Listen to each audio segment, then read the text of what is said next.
د افغانستان او قزاقستاني چارواکو ترمنځ نن په کابل کې په یوه ګډه خبري ناسته کې هوکړه وشوه چې د دواړو هیوادونو ترمنځ به د سوداګرۍ په برخه کې همکارۍ نورې هم پراخیږي او دغه راز له افغانستان سره به د قزاقستان له لوري بشري مرستې هم زیاتیږي. د افغانستان د سوداګرۍ وزارت سرپرست نورالدین عزیزي یادې ناستې ته په خبرو کې وویل چې له قزاقستان سره د سوداګرۍ په برخه کې ښې اړیکې لري او هڅه کوي چې یادې اړیکې نورې هم پراختیا پیدا کړي. نوموړي له قزاقي چارواکو څخه غوښتنه وکړه چې د افغانستان اوسنیو حالاتو ته په کتو د هغو محصولاتو په بیو کې کموالی راولي چې افغانستان ته راځي.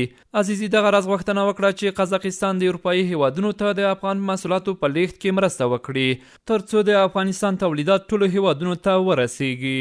افغانستان یکی از مقاصد عمده صادراتی آرد و گندم قزاقستان به شمار می رود و سالانه حجم بزرگی از آرد و گندم توسط سکتور خصوصی به بازارهای افغانستان وارد می گردد. با توجه به وضعیت بد اقتصادی افغانستان پیشنهاد می گردد تا کشور دوست قزاقستان روی کاهش قیمت‌های تجدید نظر نموده و قیمت‌های استثنایی را برای مردم ما در نظر بگیرند. البته از کمک‌هایی هم که کردیم الحمدلله ما سپاسگزاری میکنیم و در بخش تجارتی همچنان اگر امکان داشته باشه همکاری شود.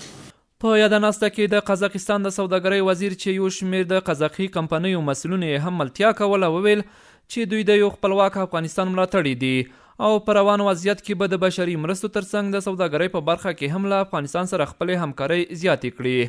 نوموړي وویل چې یو شمېر قزاقي سوداګر یې هم افغانستان ته راوستلي دي ترڅو دلته پانګونه وکړي. موږ د یوازې یو پیاوړي افغانستان غوښتونکي یو او په اوسني بد وضعیت کې به افغانان یوازې پرې نږدو. په اقتصادي سوداګري او د بشري مرستو په برخه کې به همکارۍ تر پخوا زیاتې کړو. د ناستې په یوه څنډه کې افغاني محصولات هم نندارې ته وړاندې شول چې د قزاقي چارواکو لخوا یې تود هرکلی وشو.